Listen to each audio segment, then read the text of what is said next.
dive into the world of legendary guard dogs, huh? We're talking Cane Corso versus Dogo Argentino today. Two breeds with a serious rep. Yeah, and we're going to break it all down, get past those stereotypes you hear, and help you figure out if either of these dogs is the right fit for you. And while both of these breeds are known for, well, power and protection, Oh, yeah. knowing their history, like where they came from, really helps understand their personalities today. I am all about a good origin story. Yeah. So let's kick things off with the Cane Corso. Okay. This breed takes us way back to ancient Italy, Right. where they were bred to guard estates.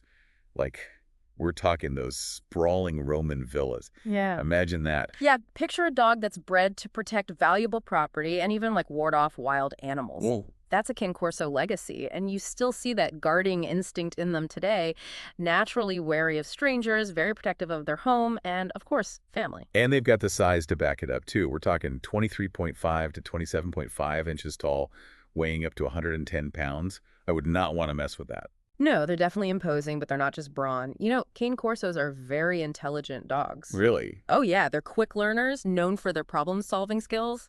It's almost like they're thinking a few steps ahead of you sometimes. Like they're trying to outsmart you for a treat or something. Exactly. But that intelligence can come with a little bit of, stubbornness. Oh, how so? Well, they're incredibly loyal, but that also makes them, a bit headstrong at times, especially if they don't really see the point in following a command. So a smart dog who might question your authority. Sounds like you definitely need to be ready to put in the time for training with a Cane Corso. Absolutely. Consistency is key.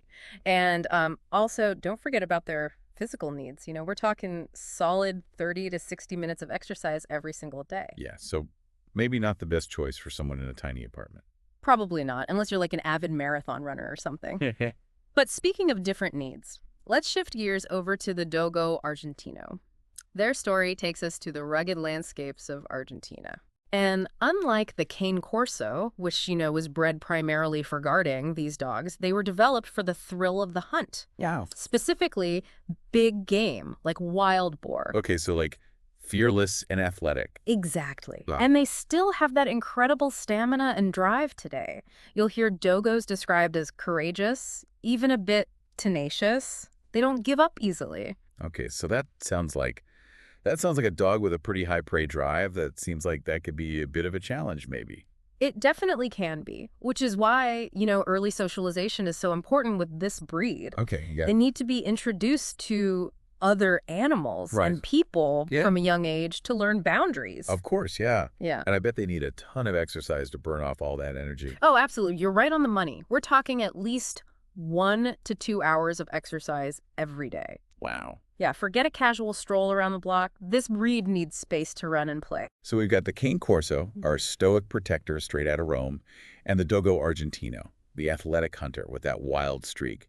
Two totally different dogs, but they both get slapped with that guard dog label pretty often. It's true. It makes sense, though, right? Yeah. I mean, they're both powerful, imposing, and bred for protection, so. I feel like there's got to be more to it, though. It can just be about, like, throwing the biggest, strongest dog at a problem and calling it a day. You got it. Choosing the right guard dog, it's about so much more than size and strength. It really comes down to temperament and whether their needs, fit in with your lifestyle. Compatibility, just like any relationship, really. Exactly.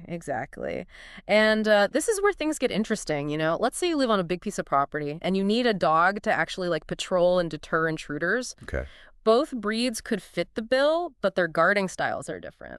Oh, okay, so tell me more about that. How are they different? So the Cane Corso, with its history, guarding property, they're naturally more territorial, a little wary of strangers. Okay. They'll probably bark to alert you if anything's unusual, and they won't hesitate to defend their turf if they sense a threat. Oh, wow. So they're like the vigilant watchdog, always on alert. Yeah, exactly. Now, the Dogo Argentino might not be as outwardly intimidating, you know what I mean? Really? Yeah, they're known to be a little more playful, affectionate with their family. However, because of those hunting instincts, they are super quick to react and totally fearless when challenged. So they might not bark at every squirrel that runs by, but they're going to spring into action if there's a real threat. 100%, yeah. And because of that pack mentality, dogos are very protective over their entire family, even other pets that they've been raised with. Wow, that's amazing. But I imagine, like with that prey drive, introducing a Dogo Argentino into a house with, other animals would take some serious planning and socialization. For sure.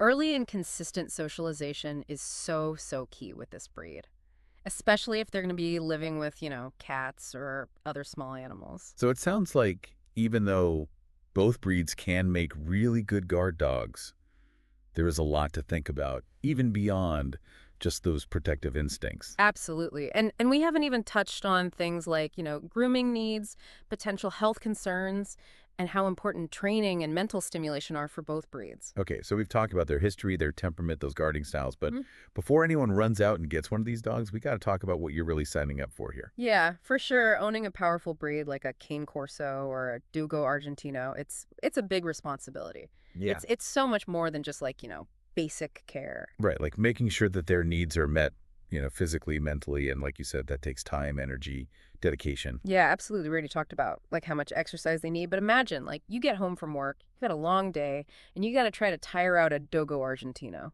You know, these dogs, they thrive on activity, Yeah.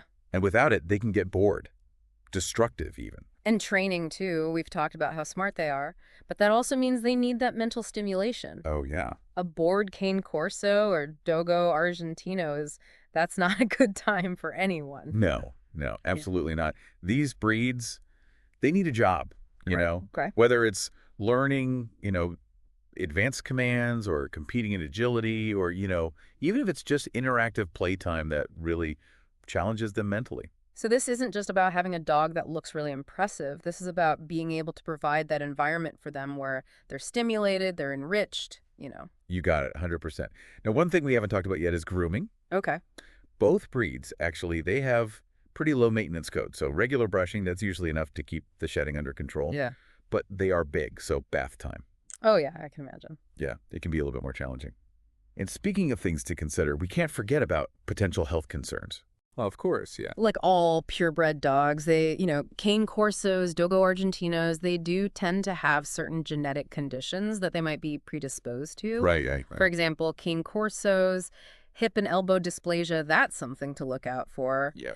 Dogo Argentinos, they have a little bit higher risk of deafness. So finding a reputable breeder, someone who's like screening their dogs for those conditions, that's key. Yeah, absolutely. And regular vet checkups, can't stress that enough, Always, yeah. throughout your dog's life. It seems like choosing between a Cane Corso and a Dogo Argentino, it goes way beyond like just the simple checklist. It's got to be about finding the breed whose energy, temperament, and just overall needs really fit in with your lifestyle. How much you can commit to the dog. Couldn't have said it better myself. Mm. These are powerful, intelligent dogs, and, in the right hands, they can bring incredible joy and companionship to a family. For sure. But you got to do your homework. Yeah. You got to really understand the responsibility you're taking on and be prepared to provide these dogs with the love, the training, and just, the stimulation they need to really thrive.